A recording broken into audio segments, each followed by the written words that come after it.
ইরানের মিসাইল কারখানাগুলো থেমে নেই, আর সেই শব্দে অস্বস্তিতে ইসরায়েল। প্রতি মাসে শতাধিক ব্যালিস্টিক ক্ষেপণাস্ত্র বানাচ্ছে ইরান।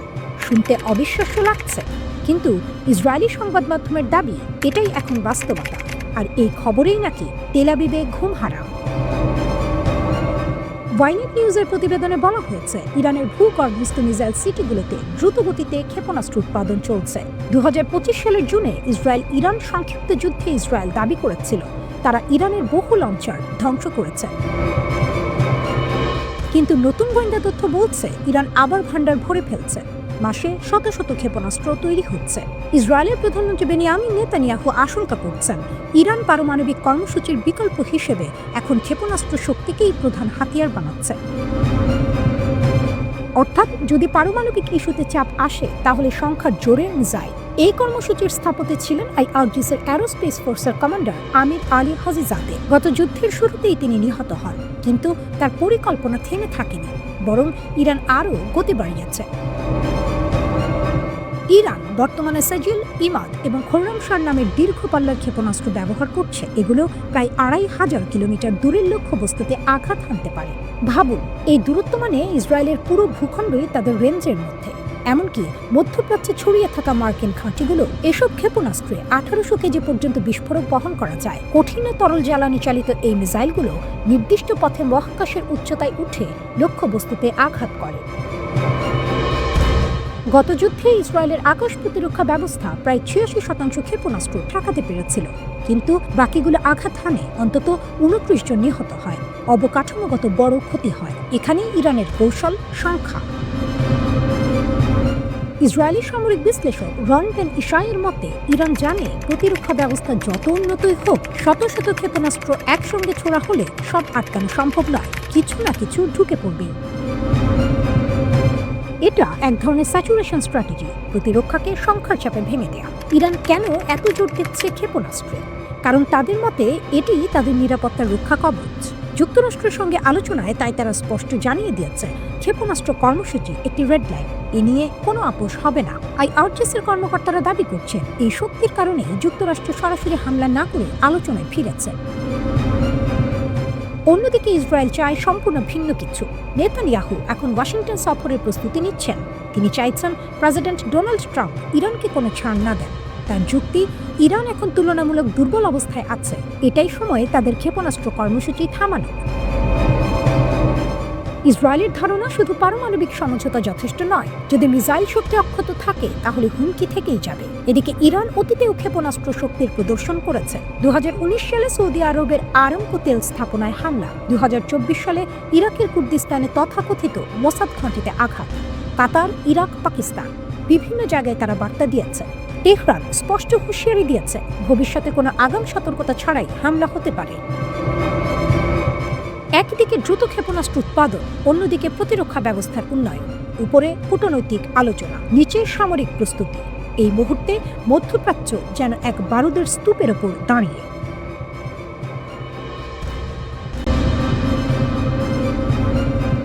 ওমানের আলোচনার পর কয়েক ঘন্টা না যেতে ইরান এমন একটি বার্তা দিল, যা পুরো মধ্যপ্রাচ্যে নতুন করে উত্তেজনা ছড়িয়ে দিল। তেহরানের প্যালেস্টাইন স্কোয়ারে একটি বিশাল ব্যানার টাঙানো হয়। সেই ব্যানারে ছিল ইসরায়েলের মানচিত্র। শুধু মানচিত্রই নয়, চিহ্ন দিয়ে দেখানো হয়েছে যুদ্ধ হলে ইরান কোন কোন জায়গায় হামলা চালাতে পারে। এই ঘটনাটি 8 ফেব্রুয়ারি জেরুজালেম পোস্ট প্রকাশ করে। ঠিক তখনই ওমানে যুক্তরাষ্ট্র ও ইরানের মধ্যে হওয়া পরোক্ষ আলোচনার ফল নিয়ে অনিশ্চয়তা চলছিল। ব্যানারের ছবিগুলো দ্রুত সামাজিক মাধ্যমে ছড়িয়ে পড়ে। প্রতিবেদনে বলা হয়, মানচিত্রে ইসরায়েলের কেন্দ্রীয় অংশ খুব বিস্তারিতভাবে দেখানো হয়েছে। সেখানে কয়েকটি গুরুত্বপূর্ণ কৌশলগত স্থানে বিশেষ চিহ্ন দেওয়া ছিল। চিহ্নিত জায়গাগুলোর মধ্যে ছিল ইসরায়েলের বেন গুরিয়ন আন্তর্জাতিক বিমানবন্দর। এছাড়া তেল আবিবের কেন্দ্রস্থলে অবস্থিত ইসরায়েলি প্রতিরক্ষা বাহিনীর কিরিয়া সামরিক সদর দপ্তর। মানচিত্রে আরও দেখানো হয় গিলুট এলাকায় আইডিএফ গোয়েন্দা ঘাঁটি এবং অন্যান্য সংবেদনশীল সামরিক স্থাপনা। ব্যানারের উপরে বড় করে ইংরেজিতে লেখা ছিল, you start, we finish it, অর্থাৎ তোমরা শুরু করলে আমরা শেষ করব। ব্যানারের ডিজাইন ছিল যুদ্ধমুখী। সেখানে একটি সামরিক অপারেশন ডেস্কের ছবি, লাল রঙের ফায়ার বোতাম, একটি যুদ্ধ বিমান, 2টি ব্যালিস্টিক ক্ষেপণাস্ত্র এবং একটি রেডিও সেট দেখানো হয়। সব মিলিয়ে স্পষ্ট বার্তা, যদি হামলা হয় জবাব আসবে। একটি বিষয় অনেকের দৃষ্টি কাড়ে, মানচিত্রে জেরুজালেম শহর দেখানো হয়নি। কেন দেখানো হয়নি তা নিয়ে সামাজিক মাধ্যমে আলোচনা শুরু হয়। তেহরানের প্যালেস্টাইন স্কোয়ার এখন শুধু একটি জায়গা নয়, এটি ইরানের রাজনৈতিক বার্তার মঞ্চে পরিণত হয়েছে। সাম্প্রতিক মাসগুলোতে এখানকার বিশাল বিলবোর্ডে একের পর এক ইসরায়েল ও যুক্তরাষ্ট্র বিরোধী বার্তা দেখা গেছে। গত মাসেই সেখানে একটি ব্যানারে লেখা হয়েছিল, watch out for your soldiers. বার্তাটি ইংরেজি ও হিব্রু দুই ভাষাতেই ছিল। সেই পোস্টারে সারি সারি কফিনের ছবি ছিল, যেগুলোতে ইসরায়েল ও যুক্তরাষ্ট্রের পতাকা ঢাকা ছিল। ইঙ্গিত পরিষ্কার, যুদ্ধ হলে ক্ষয়ক্ষতি হবে। 2025 সালের ডিসেম্বরেও একই জায়গায় আরেকটি ব্যানার টাঙানো হয়।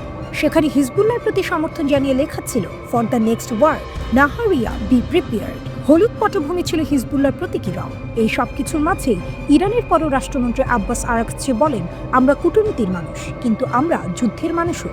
আমরা যুদ্ধ চাই না, তবে আমরা প্রস্তুত, যাতে কেউ আমাদের সঙ্গে যুদ্ধ করার সাহস না পায়। তিনি জানান, 6 ফেব্রুয়ারি ওমানে যুক্তরাষ্ট্র ও ইরানের মধ্যে পরোক্ষ পারমাণবিক আলোচনা হয়েছে। ওমান ছিল মধ্যস্থতাকারী। আরাকচি বলেন, আলোচনার ফলাফল এখন পর্যালোচনা করা হচ্ছে। আলোচনা চালিয়ে যাওয়া হবে কিনা তা দুই দেশের রাজধানীর সিদ্ধান্তের উপর নির্ভর করছে। তিনি বলেন, কিছু ইতিবাচক ইঙ্গিত আছে, তবে একই সঙ্গে কিছু বিষয় সন্দেহ তৈরি করছে, যেমন কিছু নিষেধাজ্ঞা বহাল রাখা এবং অঞ্চলে সামরিক তৎপরতা বৃদ্ধি।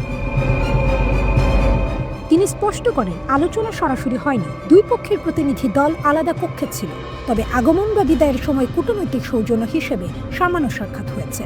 সব মিলিয়ে পরিস্থিতি এখন এক অদ্ভুত অবস্থায়। একদিকে আলোচনা চলছে, অন্যদিকে প্রকাশ্যে মানচিত্র টাঙিয়ে সম্ভাব্য হামলার বার্তা দেওয়া হচ্ছে।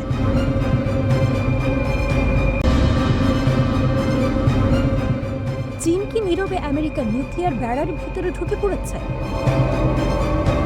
শুনতে সিনেমার গল্পের মতো লাগতে পারে, কিন্তু যুক্তরাষ্ট্রের বিভিন্ন অঙ্গরাজ্যে সাম্প্রতিক কিছু জমি কেনাবেচা ঘিরে এখন সত্যিই নিরাপত্তা অ্যালার্ম বাজছে। মিসৌরির হোয়াইট ম্যান এয়ারফোর্স বেস, এখানেই রয়েছে আমেরিকার বিখ্যাত B-2 স্পিরিট স্টেলথ বোমারু বিমান। এই বিমান পারমাণবিক অস্ত্র বহনে সক্ষম। এই ঘাঁটির ঠিক বাইরে একটি ট্রেইলার পার্ক বা মোবাইল হোম পার্ক নিয়ে তদন্ত শুরু হয়েছে। স্থানীয় কর্তৃপক্ষ আইনি পদক্ষেপ নিয়েছে সেটি বন্ধ করার জন্য। অভিযোগ, এই সম্পত্তির মালিকানার পেছনে রয়েছে জটিল শেল কোম্পানির নেটওয়ার্ক, যার সঙ্গে সন্দেহভাজন চীনা গোয়েন্দা সংযোগ থাকতে পারে। খতিয়ে দেখে জানা যায়, মালিকানা কাগজে কলমে এক কানাডিয়ান দম্পতির নামে, কিন্তু তদন্তকারীরা দাবি করছেন শেষ পর্যন্ত সেই লিঙ্ক গিয়ে মেলে এক বিতর্কিত চীনা ব্যবসায়ী মাইলস গুয়ের সঙ্গে। তার বিরুদ্ধে আগে গুপ্তচর বৃত্তি ও বড় অঙ্কের জালিয়াতির অভিযোগ ছিল। 2024 সালে তিনি যুক্তরাষ্ট্রের দোষী সাব্যস্ত হন। তারপর আরেকটি ঘটনা, এক চীনা নাগরিককে নাকি হোয়াইটম্যান ঘাটের সীমান্তের কাছে B-2 বোমারুর ছবি তুলতে দেখা যায়। ছোট ঘটনা? নিরাপত্তা কর্মকর্তাদের মতে না, কারণ এমন ছবি, এমন পর্যবেক্ষণ বিদেশি গোয়েন্দাদের ঘাঁটির রুটিন, দুর্বলতা ও কাঠামো বোঝার সুযোগ দিতে পারে। লুইজিয়ানায় চীন সংযুক্ত মালিকরা একটি গলফ কোর্স কিনেছেন, যা এয়ারফোর্স গ্লোবাল স্ট্রাইক কমান্ডের সদর দপ্তরের কাছে। এই কমান্ড নিয়ন্ত্রণ করে আমেরিকার পারমাণবিক বোমারু ও আন্তঃমহাদেশীয় ব্যালিস্টিক ক্ষেপণাস্ত্র। নর্থ ডাকোটায় চীনের ফুফেং গ্রুপ প্রায় 150 হেক্টর জমি কিনেছে গ্র্যান্ড ফর্কস এয়ারফোর্স বেসের কাছে। এই ঘাঁটি থেকে গ্লোবাল হক ড্রোন ও গুরুত্বপূর্ণ মহাকাশ যোগাযোগ অবকাঠামো পরিচালিত হয়। টেক্সাসের GH আমেরিকা এনার্জি নামের একটি কোম্পানি লাফলিন এয়ারফোর্স বেসের কাছে উইন্ড ফার্ম প্রকল্প করতে চেয়েছিল। আশঙ্কা ছিল বিদ্যুৎ অবকাঠামো নিয়ন্ত্রণের মাধ্যমে গুপ্তচর বৃত্তি বা বিঘ্ন ঘটানো সম্ভব হতে পারে। পরে Texas Lone Star infrastructure protection act পাশ করে বিদেশি প্রতিপক্ষের এমন মালিকানা ঠেকাতে।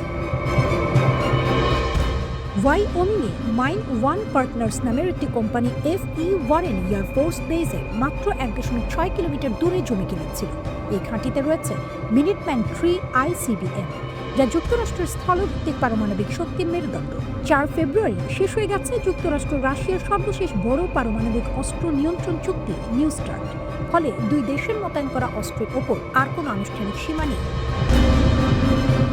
ডোনাল্ড ট্রাম্প আগেই বলেছিলেন, নতুন কোনো চুক্তি হলে সেখানে চীনকেও থাকতে হবে, কিন্তু বেইজিং তা প্রত্যাখ্যান করেছে। 5 ফেব্রুয়ারি যুক্তরাষ্ট্র চীনকে গোপনে পারমাণবিক অস্ত্র সংক্রান্ত পরীক্ষা চালানোর অভিযোগ তোলে। 2025 সালের জুনে হোয়াইটম্যান ঘাঁটি থেকে 7টি B-2 বোমারু বিমান উড়ে যায় ইরানের বিরুদ্ধে অপারেশন মিডনাইট হ্যামার চালাতে। 30,000 পাউন্ডের GBU-57 বাংকার বাস্টার বোমা ব্যবহার করা হয়। 36 ঘন্টার অভিযানে শক্তিশালী ভূগর্ভস্থ স্থাপনায় আঘাত হানা হয়। তাহলে প্রশ্ন উঠছে, যদি কোনো বিদেশি শক্তি হোয়াইটম্যান ঘাঁটির আশপাশে জমি কিনে নজরদারি করে, তথ্য জোগাড় করে, তাতে কি কৌশলগত সুবিধা মিলতে পারে? যুক্তরাষ্ট্র কি খুব দেরিতে বিষয়টি বুঝছে, নাকি এটি অতিরঞ্জিত ভয়? একদিকে ইরান নিয়ে উত্তেজনা, অন্যদিকে চীনের জমি কেনা নিয়ে উদ্বেগ।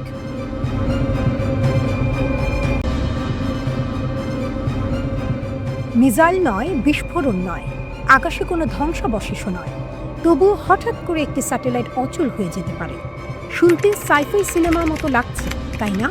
কিন্তু সাম্প্রতিক দাবি বলছে চীন এমন একটি প্রযুক্তি তৈরি করেছে যা নাকি মহাকাশে থাকা স্যাটেলাইটকে চুপচাপ অক্ষম করে দিতে পারে উচ্চ ক্ষমতার মাইক্রোওয়েভ দিয়ে। চীনের north West institute of nuclear technology দাবি করেছে তারা একটি নতুন পালস পাওয়ার ড্রাইভার তৈরি করেছে, নাম TPG-1000CS। দৈর্ঘ্য প্রায় 4 মিটার, ওজন প্রায় 5 টন। আগের প্রজন্মের সিস্টেমের তুলনায় অনেক ছোট ও বহনযোগ্য। দাবি করা হচ্ছে এই ডিভাইস 1 মিনিটে প্রায় 2 লাখ উচ্চ শক্তির পালস তৈরি করতে পারে, আর সর্বোচ্চ শক্তি 20 গিগাওয়াট পর্যন্ত বৈদ্যুতিক পালস। এই সংখ্যা কেন গুরুত্বপূর্ণ? প্রতিরক্ষা বিশ্লেষকদের মতে মাত্র 1 গিগাওয়াট ফোকাসড মাইক্রোওয়েভ শক্তি নাকি নিম্ন কক্ষপথের স্যাটেলাইটকে গুরুতরভাবে ক্ষতিগ্রস্ত করতে পারে। সেখানে যদি 20 গিগাওয়াট হয় তাহলে সেটি অনেক বড় লাভ। কিন্তু এখানে একটি বিষয় মনে রাখা জরুরি, এইসব তথ্য মূলত চীনা সূত্রের দাবি, স্বাধীনভাবে যাচাই করা হয়নি। এখন প্রশ্ন, মাইক্রোওয়েভ অস্ত্র কেন এত আলোচনায়? প্রচলিত অ্যান্টি স্যাটেলাইট মিসাইল যদি কোনো স্যাটেলাইট ধ্বংস করে, তাহলে মহাকাশে বিপুল পরিমাণ ধ্বংসাবশেষ তৈরি হয়। সেই ধ্বংসাবশেষ উচ্চ গতিতে ঘুরতে থাকে এবং অন্য স্যাটেলাইটকেও আঘাত করতে পারে, এমনকি আক্রমণকারী দেশের স্যাটেলাইটও ঝুঁকিতে পড়ে। মাইক্রোওয়েভ অস্ত্রের ধারণা আলাদা। এটি সরাসরি বিস্ফোরণ ঘটায় না, বরং শক্তিশালী ইলেকট্রোম্যাগনেটিক পালস দিয়ে স্যাটেলাইটের ইলেকট্রনিক্স পুড়িয়ে দিতে পারে। বাইরে থেকে স্যাটেলাইট অক্ষত দেখাবে, কিন্তু ভেতরের সার্কিট কাজ করা বন্ধ করে দেবে। এই পদ্ধতিকে বলা হয় ডিরেক্টেড এনার্জি ওয়েপন। যুক্তরাষ্ট্র, রাশিয়া ও চীন 3 দেশই বহু বছর ধরে এই প্রযুক্তি নিয়ে গবেষণা করছে। এখানে সবচেয়ে আলোচিত নাম স্টারলিংক। স্টারলিংক হল স্পেসএক্সের তৈরি একটি বাণিজ্যিক স্যাটেলাইট নেটওয়ার্ক।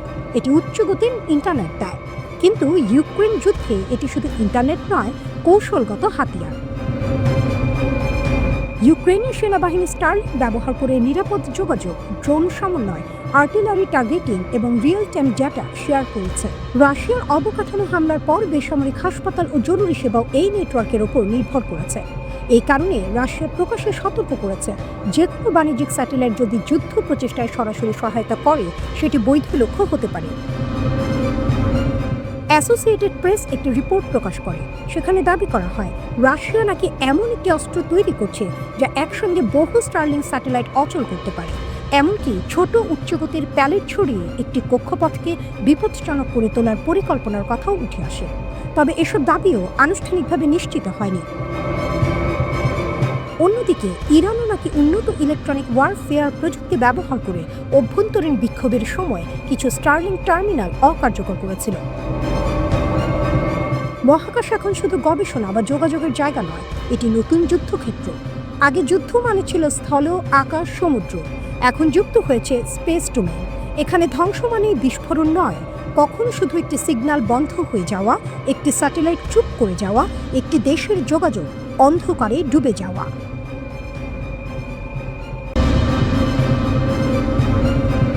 একটা সময় ছিল মার্কিন স্টেলথ যুদ্ধ বিমান মানেই ভয়, রাডারে ধরা পড়ে না, চুপচাপ ঢুকে পড়ে, হামলা করে বেরিয়ে যায়। কিন্তু এখন প্রশ্ন উঠছে, ইরানের আকাশ কি আর আগের মতো সহজ টার্গেট? খবর অনুযায়ী চীন ইরানকে দিয়েছে একটি উন্নত অ্যান্টি স্টেলথ রাডার সিস্টেম, নাম YLC-8BL। এই রাডারকে অনেকেই বলছেন স্টেলথ বিমানের দুঃস্বপ্ন। প্রথমে একটি বিষয় পরিষ্কার করি, এই ধরনের তথ্যের অনেকটাই বিশ্লেষণ ও সামরিক সূত্রভিত্তিক। আনুষ্ঠানিকভাবে সবকিছু নিশ্চিত করা হয়নি, তবে প্রতিরক্ষা মহলে আলোচনা তুঙ্গে। এই রাডারের বিশেষত্ব কি? সাধারণভাবে স্টেলথ যুদ্ধ বিমান যেমন F-35, F-22 বা B-2 বোমারু ডিজাইন করা হয় উচ্চ ফ্রিকোয়েন্সির রাডার এড়িয়ে যাওয়ার জন্য। তাদের গায়ে বিশেষ প্রলেপ ও কোনাকুনি গঠন থাকে যাতে রাডার তরঙ্গ প্রতিফলিত হয়ে ফিরে না আসে। কিন্তু YLC-8B কাজ করে লো ফ্রিকোয়েন্সি বা দীর্ঘ তরঙ্গ দৈর্ঘ্যে। এই দীর্ঘ তরঙ্গ স্টেলথ ডিজাইনের সীমাবদ্ধতাকে আঘাত করে, কারণ স্টেলথ প্রযুক্তি মূলত ছোট তরঙ্গের বিরুদ্ধে বেশি কার্যকর। দীর্ঘ তরঙ্গের ক্ষেত্রে বিমান পুরোপুরি অদৃশ্য থাকতে পারে না। বিশ্লেষকদের দাবি এই রাডারে 550 থেকে 700 কিলোমিটার দূর থেকেও লক্ষ্যবস্তু শনাক্ত করতে পারে, শুধু বিমান নয়, ব্যালিস্টিক মিসাইলও। এখন আসল বিষয়টা হলো শনাক্ত করার পর কি হবে। রাডারে কোনো লক্ষ্যবস্তু ধরা পড়লে সেই তথ্য সরাসরি যুক্ত হতে পারে ইরানের এয়ার ডিফেন্স সিস্টেমের সঙ্গে, যেমন S-300, S-400 যদি মোতায়েন থাকে, অথবা ইরানের নিজস্ব বাভার 373 সিস্টেম। মানে শনাক্ত থেকে প্রতিরোধ সবই দ্রুত। গত জুনে 12 দিনের সংঘাতে ইসরায়েলি ও মার্কিন স্টেলথ বিমান ইরানের আকাশে যে সুবিধা পেয়েছিল সেটি ভবিষ্যতে এত সহজ নাও হতে পারে, এমনটাই মনে করছেন কিছু বিশ্লেষক। তবে এখানে একটি গুরুত্বপূর্ণ বাস্তবতা আছে। লো ফ্রিকোয়েন্সির রাডার সাধারণত টার্গেটের অবস্থান মোটামুটি শনাক্ত করতে পারে, কিন্তু খুব নিখুঁত টার্গেটিং এর জন্য উচ্চ ফ্রিকোয়েন্সি বা ফায়ার কন্ট্রোল রাডারের সহায়তা দরকার হয়। অর্থাৎ একা একটি রাডার পুরো যুদ্ধ বদলে দেবে এমনটা বলা অতিরঞ্জন হতে পারে। তবুও কৌশলগত দিক থেকে এটি বড় বার্তা। চীন সরাসরি যুদ্ধ বিমান বা রণতরী পাঠায়নি, কিন্তু প্রযুক্তি দিয়েছে, এবং প্রযুক্তি আধুনিক যুদ্ধের সবচেয়ে বড় শক্তি। এর মাধ্যমে বেইজিং কি বার্তা দিতে চাইছে? প্রথমত, ইরানের প্রতিরক্ষা সক্ষমতা বাড়ানো। দ্বিতীয়ত, মধ্যপ্রাচ্যে মার্কিন প্রভাবের ভারসাম্যে সূক্ষ্ম পরিবর্তন আনা। তৃতীয়ত, দেখানো চীন শুধু অর্থনৈতিক শক্তি নয়, সামরিক প্রযুক্তিতেও বড় খেলোয়াড়। রাশিয়া আগেই ইরানকে বিভিন্ন প্রতিরক্ষা সহায়তা দিয়েছে। এখন চীনের এই পদক্ষেপ অনেকের কাছে কৌশলগত সমন্বয় হিসেবে দেখা হচ্ছে। অন্যদিকে পেন্টাগন বা ইসরায়েল এখনও প্রকাশ্যে কোনো মন্তব্য করেনি, কিন্তু সামরিক পরিকল্পনায় নিশ্চয়ই এই বিষয়টি বিবেচনায় নেওয়া হচ্ছে। সবচেয়ে বড় প্রশ্ন, এতে কি সত্যিই মধ্যপ্রাচ্যের আকাশযুদ্ধের সমীকরণ বদলে যাবে? সম্ভবত পুরোপুরি নয়, কারণ স্টেলথ প্রযুক্তিও থেমে নেই। নতুন প্রজন্মের ইলেকট্রনিক ওয়ারফেয়ার, ড্রোন, সাইবার আক্রমণ সবই দ্রুত উন্নত হচ্ছে। কিন্তু একটি বিষয় নিশ্চিত, যুদ্ধ এখন আর শুধু বিমান বনাম বিমান নয়, এটা প্রযুক্তি বনাম প্রযুক্তি, রাডার বনাম স্টেলথ, সেন্সর বনাম জ্যামার, ডিটেকশন বনাম বিভ্রান্তি। ইরানের আকাশ হয়তো এখন আগের চেয়ে বেশি সুরক্ষিত, কিন্তু তার মানে এই নয় যে সেটি পুরোপুরি অজেয়। শেষ পর্যন্ত আধুনিক যুদ্ধের সমীকরণ বদলায় ধীরে ধীরে। একটি প্রযুক্তি আসে, আরেকটি তার মোকাবিলায় তৈরি হয়।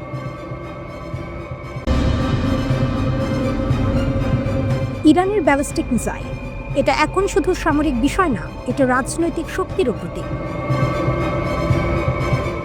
ওমানের মাস্কাটে যুক্তরাষ্ট্রের সঙ্গে উচ্চ পর্যায়ে বৈঠকে বসাচ্ছে ইরান, কিন্তু একটি জিনিস তারা পরিষ্কার করে দিয়েছে, ব্যালিস্টিক ক্ষেপণাস্ত্র কর্মসূচি কোনোভাবে আলোচনা টেবিলে আসবে না। তেহরানের বক্তব্য, এই মিসাইল ভান্ডার তাদের জাতীয় নিরাপত্তার মূল স্তম্ভ, এখানে আপোষের প্রশ্নই ওঠে না। কেন এত কঠোর অবস্থান? পশ্চিমা গোয়েন্দা সংস্থাগুলোর তথ্য অনুযায়ী ইরানের হাতে বর্তমানে 3000-এরও বেশি ব্যালিস্টিক ক্ষেপণাস্ত্র রয়েছে। এদের মধ্যে অনেকগুলোর পাল্লা প্রায় 2000 কিলোমিটার বা তারও বেশি। মানে কি, পুরো ইসরায়েল, উপসাগরীয় অঞ্চল এবং মধ্যপ্রাচ্যে থাকা মার্কিন সামরিক ঘাঁটি সবই এই মিসাইলের আওতায়। এটা শুধু সংখ্যার খেলা না, প্রযুক্তিও গুরুত্বপূর্ণ। সম্প্রতি ইরান খোরামশার 4 নামের একটি ক্ষেপণাস্ত্র প্রদর্শন করেছে। দাবি করা হচ্ছে এটি উচ্চ গতিতে উঠতে পারে এবং আধুনিক আকাশ প্রতিরক্ষা ব্যবস্থাকে ফাঁকি দিতে সক্ষম। এছাড়া সেজেল, ইমাদ এবং শাহাব 3 এর মতো ক্ষেপণাস্ত্র আগেই তাদের ভান্ডারে ছিল। এগুলো মিলিয়ে ইরান এমন একটি প্রতিরোধ ব্যবস্থা তৈরি করেছে যা সরাসরি হামলা ঠেকানোর ক্ষমতা রাখে বলে তারা মনে করে। 2025 সালের জুন মাসে ইসরায়েলের সঙ্গে 12 দিন ব্যাপী সংঘাত এই শক্তির বাস্তব পরীক্ষা হয়ে দাঁড়ায়। ইসরায়েল বলেছিল তারা ইরানের বহু লঞ্চার ধ্বংস করেছে, কিন্তু যুদ্ধের ফলাফল বিশ্লেষণ করলে দেখা যায় ইরানের একাধিক ক্ষেপণাস্ত্র ইসরায়েলের অত্যাধুনিক আকাশ প্রতিরক্ষা ভেদ করে কেন্দ্র ও উত্তরাঞ্চলে আঘাত হেনেছিল। এই সংঘাতের পর আন্তর্জাতিক বিশ্লেষকদের ধারণা, ইরান তাদের ক্ষেপণাস্ত্র কর্মসূচি আরও দ্রুতগতিতে এগিয়েছে। বিভিন্ন গোয়েন্দা প্রতিবেদনে বলা হচ্ছে তেহরান এখন প্রতি মাসে কয়েকশো ব্যালিস্টিক মিসাইল তৈরি করতে পারে। আরেকটি গুরুত্বপূর্ণ বিষয় হলো তাদের মিসাইল সিটি। এগুলো ভূগর্ভস্থ বিশাল ক্যানেল নেটওয়ার্ক, যেখানে ক্ষেপণাস্ত্র সংরক্ষণ করা হয়। ফলে বিমান হামলা করলেও সব ধ্বংস করা কঠিন। অর্থাৎ শুধু অস্ত্র নয়, সংরক্ষণ ব্যবস্থাও কৌশলগতভাবে শক্তিশালী করা হয়েছে। এবার আসি কূটনীতির দিকে। বর্তমান ট্রাম্প প্রশাসন ওমান আলোচনায় ইরানের সাথে 5টি কঠিন শর্ত দিয়েছে। এর মধ্যে রয়েছে ব্যালিস্টিক ক্ষেপণাস্ত্র কর্মসূচি পুরোপুরি বন্ধ করা। কিন্তু সামরিক বিশেষজ্ঞদের মতে এই ক্ষেপণাস্ত্রগুলোই ইরানের প্রধান প্রতিরক্ষা ঢাল, কারণ ইরানের বিমান বাহিনী তুলনামূলকভাবে দুর্বল এবং আধুনিক যুদ্ধ বিমান কম। তাই দূরপাল্লার ক্ষেপণাস্ত্রই তাদের সবচেয়ে কার্যকর প্রতিরোধ ব্যবস্থা। এই বাস্তবতায় ইরান যদি মিসাইল কর্মসূচি ছেড়ে দেয়, তাহলে তারা সরাসরি বিদেশি আক্রমণের ঝুঁকিতে পড়তে পারে, এমনটাই মনে করছেন অনেক বিশ্লেষক। ইরানি কর্মকর্তারাও স্পষ্ট করে দিয়েছেন, এই ইস্যুতে চাপ দিলে আলোচনা ভেস্তে যেতে পারে। অর্থাৎ কূটনৈতিক সমাধানের দরজা বন্ধ হয়ে গেলে মধ্যপ্রাচ্যে নতুন করে বড় অস্থিরতা তৈরি হতে পারে। ইরানের ব্যালিস্টিক মিসাইল ভান্ডার শুধু বড় নয়, কৌশলগতভাবেও গুরুত্বপূর্ণ। এটি তাদের প্রতিরোধ নীতির কেন্দ্রবিন্দু। নিষেধাজ্ঞা, আঞ্চলিক সংঘাত এবং আন্তর্জাতিক চাপ সবকিছুর মাঝেও তেহরান এই কর্মসূচি আরও শক্ত করেছে। একদিকে শক্তিশালী মিসাইল বহর, অন্যদিকে কঠিন কূটনৈতিক চাপ। মধ্যপ্রাচ্যের রাজনীতিতে এখন এই দুই শক্তির টানাপোড়েনই ভবিষ্যৎ নির্ধারণ করবে।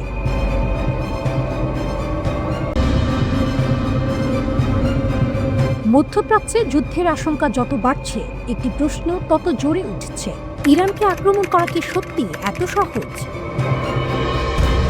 2025 সালের জুনে 12 দিনের যুদ্ধে ইসরায়েল ইরানের আকাশ সীমায় বড় ধরনের আধিপত্য দেখিয়েছিল। ইরানের আকাশ প্রতিরক্ষা ব্যবস্থাও ক্ষতিগ্রস্ত হয়। শীর্ষ সামরিক কমান্ডারদের গুপ্ত হত্যা করা হয়। লেবানন ও গাজায় ইরানপন্থী গোষ্ঠীগুলোকেও দুর্বল করা হয়। উপর থেকে দেখলে মনে হতে পারে ইরান দুর্বল হয়ে গেছে, কিন্তু বাস্তবতা এত সরল না। ওয়াশিংটনের অনেক থিঙ্ক ট্যাঙ্ক এখন সতর্ক করছে, ইরানকে আক্রমণ করলে ফলাফল ইরাক যুদ্ধের চেয়েও ভয়াবহ হতে পারে। 2003 সালে ইরাক আক্রমণকে সহজ ভাবা হয়েছিল, কিন্তু সেই সিদ্ধান্তের পর জন্ম নেয় ISIS, শুরু হয় দীর্ঘ অস্থিরতা। ইরানের ক্ষেত্রেও যদি একই ধরনের হঠকারী পদক্ষেপ নেওয়া হয়, তাহলে ঢোকার রাস্তা থাকলেও বের হওয়ার পথ বন্ধ হয়ে যেতে পারে। ইরানের প্রথম বড় শক্তি ভূগোল। হরমুজ প্রণালী বিশ্ব অর্থনীতির এক গুরুত্বপূর্ণ ধমনী। বিশ্বের প্রায় 1/5 তেল এই সরু জলপথ দিয়ে যায়। ইরান এই পথের একদম পাশে অবস্থান করছে। তারা চাইলে ডুবোমাইন, উপসাগরীয় ক্ষেপণাস্ত্র এবং দ্রুতগামী নৌকা দিয়ে এই পথ অচল করতে পারে। যদি হরমুজ বন্ধ হয়, তাহলে সৌদি আরব, সংযুক্ত আরব আমিরাত, কুয়েত সবাই বড় ধাক্কা খাবে। তেলের দাম আকাশ ছোঁয়া হবে। বিশ্বজুড়ে জ্বালানি সংকট তৈরি হবে। এই কারণেই অনেক আঞ্চলিক মিত্র সরাসরি যুদ্ধে জড়াতে ভয় পায়। দ্বিতীয় শক্তি ক্ষেপণাস্ত্র ও ড্রোন। ইরানের বিমান বাহিনী হয়তো আধুনিক না, কিন্তু তাদের ক্ষেপণাস্ত্র ভান্ডার বিশাল। 2025 সালের যুদ্ধে তারা প্রায় 500টি ক্ষেপণাস্ত্র ছুড়েছিল ইসরায়েলের দিকে। এর কিছু আধুনিক প্রতিরক্ষা ব্যবস্থা ভেদ করে লক্ষ্যবস্তুতে আঘাত করে। বিভিন্ন গবেষণা সংস্থার মতে ইরানের কাছে হাজার হাজার ব্যালিস্টিক ও ক্রুজ মিসাইল রয়েছে। এগুলোর রেঞ্জ 2 থেকে 2500 কিলোমিটার পর্যন্ত। মানে মধ্যপ্রাচ্যে থাকা প্রায় 18টি মার্কিন সামরিক ঘাঁটি এখন এই রেঞ্জের ভেতরে।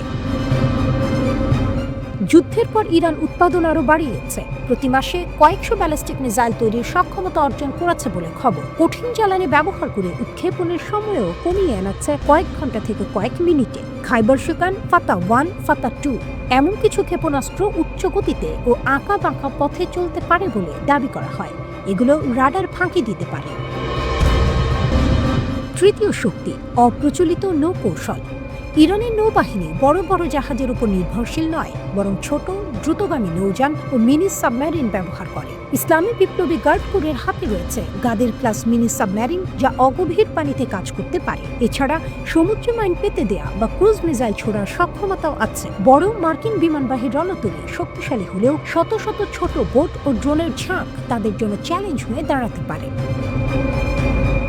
চতুর্থ বিষয় অপ্রতিসম যুদ্ধ। ইরান সরাসরি মুখোমুখি যুদ্ধে যুক্তরাষ্ট্রকে হারাতে পারবে না, এটা তারা জানে। কিন্তু তারা প্রতিপক্ষকে এমন ক্ষতি করতে পারে যা রাজনৈতিকভাবে অসহনীয় হয়ে উঠবে। কয়েক হাজার সেনা হতাহতের ঝুঁকি, তেল অবকাঠামো ধ্বংস, আঞ্চলিক অস্থিরতা, এসবের প্রভাব শুধু যুদ্ধক্ষেত্রে সীমাবদ্ধ থাকবে না।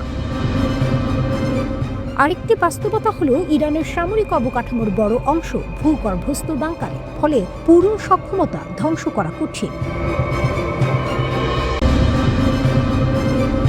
ওমানের আলোচনার আগে কি সত্যি ডোনাল্ড ট্রাম্প ইরানে হামলার প্রস্তুতি নিয়েছিলেন? ইরানের এক আইন প্রণেতার দাবি, হ্যাঁ। তিনি বলেন, ওমান বৈঠকের আগে ট্রাম্প একটি গোপন বার্তা পাঠিয়েছিলেন। একটি মধ্যস্থতাকারী দেশের মাধ্যমে নাকি জানানো হয় ইরানের ভেতরে দুটি নির্দিষ্ট স্থানে হামলার পরিকল্পনা আছে। লক্ষ্য ছিল পরিষ্কার, চাপ তৈরি করা। কিন্তু ইরানের জবাব আরও কঠোর। ইরানের জাতীয় নিরাপত্তা কমিটির সদস্য মাহমুদ নাবিয়ান দাবি করেন, তারা যুক্তরাষ্ট্রকে সতর্ক করে দিয়েছেন সামান্য ভুল করলে ৩,০০০ থেকে ৪,০০০ আমেরিকান নিহত হবে। এই বক্তব্য দ্রুত আন্তর্জাতিক সংবাদ মাধ্যমে ছড়িয়ে পড়ে। বার্তাটি ছিল স্পষ্ট, যদি যুক্তরাষ্ট্র হামলা করে, পাল্টা জবাব শুধু প্রতীকী হবে না, হবে বড় ধরনের। নাবিয়ান আরও বলেন, ইরানের আইন প্রণেতারা পররাষ্ট্রমন্ত্রী আব্বাস আরাগচিকে নির্দেশ দেন আঞ্চলিক দেশগুলোকে কড়া বার্তা পৌঁছে দিতে। সেই বার্তা ছিল, যে কোনো ঘাঁটি বা স্থাপনা যেখানে যুক্তরাষ্ট্রের নাম থাকবে সেটি লক্ষ্যবস্তু হতে পারে। ৭ ফেব্রুয়ারি আরাগচি নিজেও প্রকাশ্যে সতর্কবার্তা দেন। তিনি বলেন, যুক্তরাষ্ট্র যদি ইরানে হামলা চালায়, তবে ইরান মধ্যপ্রাচ্যে ছড়িয়ে থাকা মার্কিন সামরিক ঘাঁটিগুলোতে আঘাত হানবে। তিনি স্পষ্ট করেন, আমাদের যুক্তরাষ্ট্রের মূল ভূখণ্ডে আঘাত করার সক্ষমতা নেই, কিন্তু অঞ্চলে তাদের যেসব ঘাঁটি রয়েছে সেগুলো আমাদের নাগালের মধ্যেই। এখানেই প্রশ্ন, তাহলে কি পুরো অঞ্চল যুদ্ধে জড়িয়ে পড়বে? আরাগচির ভাষায়, যদি যুক্তরাষ্ট্র আক্রমণ করে সেটি আঞ্চলিক যুদ্ধে পরিণত হবে। তার অভিযোগ, আগের দফার আলোচনায় যুক্তরাষ্ট্র এই বিশ্বাস ভেঙেছে। তিনি বলেন, আলোচনার মাঝখানে প্রথম বোমা ছোড়া হয়েছিল আমাদের দিকে। কূটনীতিকে বিশ্বাসঘাতকতা করেছে আমেরিকা। এবারের আলোচনায় তাই অবিশ্বাস গভীর। তবুও ৬ ফেব্রুয়ারি ওমানে পরোক্ষ পারমাণবিক আলোচনা হয়েছে। ওমান ছিল মধ্যস্থতাকারী। আরাগচি জানান, আলোচনা শুধু পারমাণবিক ইস্যু নিয়েই হয়েছে। ক্ষেপণাস্ত্র কর্মসূচি বা প্রতিরক্ষা ইস্যু আলোচনার টেবিলে ছিল না। তিনি জোর দিয়ে বলেন, শূন্য মাত্রা ইউরেনিয়াম সমৃদ্ধকরণ এটি আলোচনার বাইরে। সমৃদ্ধকরণ আমাদের অধিকার। বোমা মেরে প্রযুক্তি ধ্বংস করা যায় না। অর্থাৎ ইরান তাদের পারমাণবিক সমৃদ্ধকরণ বন্ধ করবে না, তবে আস্থা তৈরির জন্য কিছু চুক্তিতে তারা রাজি হতে পারে। এদিকে সামরিক দিক থেকে উত্তেজনা কম নয়। মার্কিন সেন্টকম একসময় সতর্ক করেছিল, ইরানের কাছে ৩,০০০-এর বেশি ক্ষেপণাস্ত্র রয়েছে। এমনকি সাম্প্রতিক ইসরায়েলি হামলার পরও ইরানের হাতে নাকি প্রায় ১৫০০ ক্ষেপণাস্ত্র রয়ে গেছে। প্রশ্ন উঠছে, ইউএসএস আব্রাহাম লিঙ্কন যুদ্ধ জাহাজ বা B-2 বোমারু বিমান পাঠিয়েও কি ইরানকে দমিয়ে রাখা যায়নি? ইরানের বার্তা বলছে, না। তাদের বক্তব্য, সামরিক উপস্থিতি দিয়ে ভয় দেখানো যাবে না। ইরান নিজেদের যুদ্ধের জন্য প্রস্তুত বলছে, তবে তারা যুদ্ধ চায় না। তাদের দাবি, সমান সম্মান ও পারস্পরিক স্বার্থ নিশ্চিত হলেই কূটনীতি সম্ভব। আরেকটি গুরুত্বপূর্ণ বিষয়, ইরানের অভ্যন্তরীণ পরিস্থিতি। আরাগচি বলেন, সাম্প্রতিক বিক্ষোভ ছিল শান্তিপূর্ণ এবং সরকার আলোচনাও করেছে। তবে জানুয়ারির ৮, ৯, ১০ তারিখে যা ঘটেছে সেটিকে তিনি সন্ত্রাসী কার্যক্রম বলে উল্লেখ করেন। সব মিলিয়ে চিত্রটা কি? একদিকে গোপন বার্তা, সম্ভাব্য হামলার ইঙ্গিত, অন্যদিকে হাজারো প্রাণহানির হুমকি। আকাশে মার্কিন বোমারু বিমান, সমুদ্রে যুদ্ধ জাহাজ, মাটির নিচে ইরানের ক্ষেপণাস্ত্র ভাণ্ডার। ওমানের আলোচনায় আপাতত দরজা বন্ধ হয়নি, কিন্তু অবিশ্বাস রয়ে গেছে। একটি ভুল সিদ্ধান্ত, একটি ভুল হিসাব, আর তাতেই জ্বলে উঠতে পারে পুরো অঞ্চল।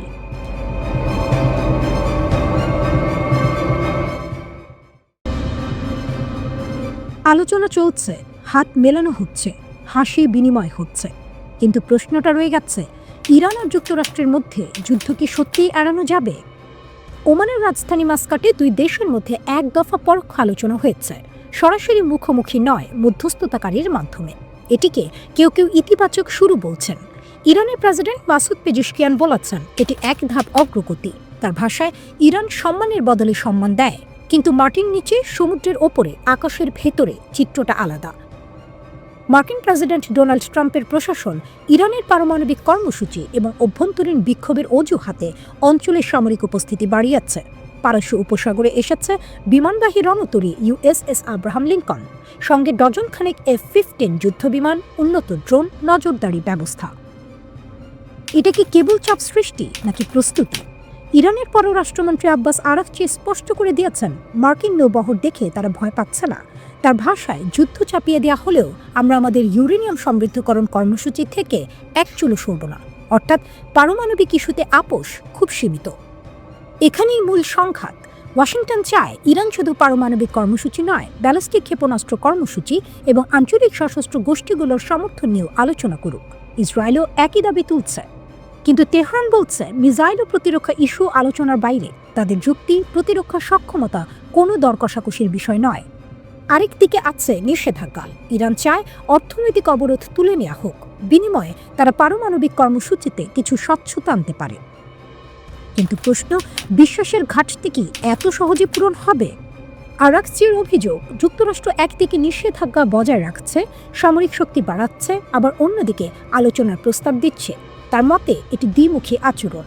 এই অবিশ্বাসই এখন সবচেয়ে বড় বাধা। গত বছর ইসরায়েলের সঙ্গে ইরানের সংক্ষিপ্ত যুদ্ধের পর প্রথমবারের মতো এমন উচ্চ পর্যায়ের আলোচনা হচ্ছে। তাই প্রত্যাশাও বেশি, ঝুঁকিও বেশি। পশ্চিমা দেশগুলো আশঙ্কা করছে ইরান পারমাণবিক বোমা তৈরির দিকে এগোচ্ছে। ইরান তা অস্বীকার করছে। তাদের দাবি তারা আন্তর্জাতিক চুক্তির ভেতরেই কাজ করছে। তাদের মতে আসল শক্তি কোনো বোমা নয়, বরং বড় শক্তির চাপের সামনে না বলার সাহস। এখন কৌশলগত দিকটা দেখুন। পারস্য উপসাগরে মার্কিন নৌবহর, ইরানের মিসাইল ঘাঁটি সক্রিয়, ইসরায়েলি সতর্ক অবস্থানে। একটি ভুল হিসাব, একটি ভুল বার্তা, একটি ড্রোন গুলি করে নামানো, আর তাতেই আগুন ছড়িয়ে যেতে পারে পুরো অঞ্চলে। কিন্তু একই সঙ্গে আরেকটি বাস্তবতা আছে। পূর্ণমাত্রার যুদ্ধ মানে শুধু সামরিক সংঘর্ষ নয়। তেলের দাম বাড়বে, বৈশ্বিক বাজার কাঁপবে, মধ্যপ্রাচ্যে নতুন করে অস্থিরতা তৈরি হবে। যুক্তরাষ্ট্রও জানে দীর্ঘ যুদ্ধের খরচ কতটা ভয়াবহ হতে পারে। মধ্যপ্রাচ্যের মানচিত্রে একটি জিনিস খুব স্পষ্ট। এখানে ছড়িয়ে ছিটিয়ে আছে মার্কিন সামরিক ঘাঁটি। কাতার, বাহরাইন, কুয়েত, সংযুক্ত আরব আমিরাত, ইরাক, জর্ডান, প্রায় সব জায়গাতেই কোনো না কোনোভাবে আমেরিকার সামরিক উপস্থিতি আছে। প্রশ্ন হলো কেন? আমেরিকার যুক্তি খুব পরিষ্কার, এগুলো নাকি আঞ্চলিক স্থিতিশীলতা বজায় রাখার জন্য। কিন্তু সমালোচকদের মতে এই ঘাঁটিগুলো আসলে মার্কিন প্রভাব ও শক্তির লঞ্চ প্যাড। এখান থেকে ইরাক যুদ্ধ, সিরিয়া অভিযান, আফগানিস্তানে অপারেশন সবকিছু পরিচালিত হয়েছে। এখন যদি ইরানকে কেন্দ্র করে সম্ভাব্য বড় কোনো সংঘাত শুরু হয়, তাহলে অনেক বিশ্লেষক মনে করেন হামলার বড় অংশ আসবে এই ঘাঁটিগুলো থেকেই। আর ঠিক এখানেই ইরানের জন্য তৈরি হয়েছে এক নতুন সমীকরণ। ইরানের পররাষ্ট্রমন্ত্রী আব্বাস আরাকচি স্পষ্ট হুঁশিয়ারি দিয়েছেন, ইরানের ওপর হামলা হলে পশ্চিম এশিয়ায় থাকা মার্কিন সামরিক ঘাঁটিগুলোকে লক্ষ্যবস্তু করা হবে। এটা শুধু রাজনৈতিক বক্তব্য নয়, এর পেছনে রয়েছে সরাসরি সামরিক হিসাব নিকাশ। চলুন একটু তথ্য দেখি। কাতারের আল উদেইদ এয়ারবেস মধ্যপ্রাচ্যে আমেরিকার সবচেয়ে বড় সামরিক ঘাঁটি। এখানে প্রায় 10,000 মার্কিন ও মিত্র সেনা মোতায়েন রয়েছে। এই ঘাঁটি থেকেই ইরাক ও সিরিয়ায় বহু অভিযান পরিচালিত হয়েছে। এর বাইরে আছে বাহরাইনে মার্কিন নৌঘাঁটি, কুয়েতের ক্যাম্প আরিফজান, ইরাকের আল আসাদ এয়ারবেস, সংযুক্ত আরব আমিরাতের আল ধাফরা ঘাঁটি। পুরো পারস্য উপসাগরকে ঘিরে যেন একটি সামরিক বেষ্টনী। কিন্তু এই বেষ্টনীর একটি বড় দুর্বলতা আছে। এই ঘাঁটিগুলোর বেশিরভাগই ইরানের খুব কাছাকাছি। যেমন আল উদেইদ ঘাঁটি ইরান থেকে মাত্র 190 থেকে 300 কিলোমিটার দূরে, মানে পারস্য উপসাগরের একদম ওপারে। এই দূরত্ব ইরানের স্বল্প পাল্লার ব্যালিস্টিক ক্ষেপণাস্ত্র বা ড্রোনের জন্য কোনো বড় বিষয় নয়। গত 2 দশকে ইরান তাদের মিসাইল ও ড্রোন সক্ষমতা অনেক বাড়িয়েছে, বিশেষ করে শর্ট ও medium range ballistic missile, cruise missile এবং শাহিদ সিরিজের ড্রোন। ইরানের কৌশলটা কি? ইরান জানে তারা সরাসরি আমেরিকার মূল ভূখণ্ডে আঘাত করতে পারবে না, কিন্তু পশ্চিম এশিয়ার মার্কিন ঘাঁটিগুলো তাদের নাগালের মধ্যে। তাই ইরানের প্রতিরক্ষা নীতিতে ডিটারেন্স বা প্রতিরোধ ক্ষমতা বাড়ানোর উপর জোর দেওয়া হয়েছে। অর্থাৎ বার্তাটা খুব সোজা, আমাদের উপর হামলা করলে খরচটা আপনাদেরকেও দিতে হবে। 2025 সালে একটি বড় উত্তেজনার সময় ইরান কাতারের আল উদেইদ ঘাঁটির দিকে ক্ষেপণাস্ত্র ছুড়েছিল বলে খবর প্রকাশিত হয়। আবার মার্কিন রণতরীকে লক্ষ্য করে শাহেদ 139 ড্রোন ব্যবহারের ঘটনাও সামনে আসে। এসব পদক্ষেপের মাধ্যমে ইরান দেখাতে চায় তারা শুধু কথা বলছে না, সক্ষমতাও রাখে। এখন প্রশ্ন হলো, এতে কি পরিস্থিতি আরো ঝুঁকিপূর্ণ হয়ে উঠছে? একই দিক থেকে দেখলে হ্যাঁ, কারণ পশ্চিম এশিয়ার এই ঘাঁটিগুলো এখন শুধু শক্তির প্রতীক নয়, বরং সম্ভাব্য সংঘাতের সরাসরি টার্গেট। অন্যদিকে ইরান বলছে তাদের ক্ষেপণাস্ত্র কর্মসূচি পুরোপুরি প্রতিরক্ষামূলক। তারা হামলা শুরু করতে চায় না, কিন্তু জবাব দিতে প্রস্তুত। মধ্যপ্রাচ্যে শক্তির ভারসাম্য এখন খুব সূক্ষ্ম এক অবস্থায় দাঁড়িয়ে আছে। একদিকে আমেরিকার বিস্তৃত সামরিক উপস্থিতি, অন্যদিকে ইরানের ক্ষেপণাস্ত্র ও ড্রোন ভিত্তিক প্রতিরোধ কৌশল। যে কোনো ভুল হিসাব বড় সংঘাতে রূপ নিতে পারে।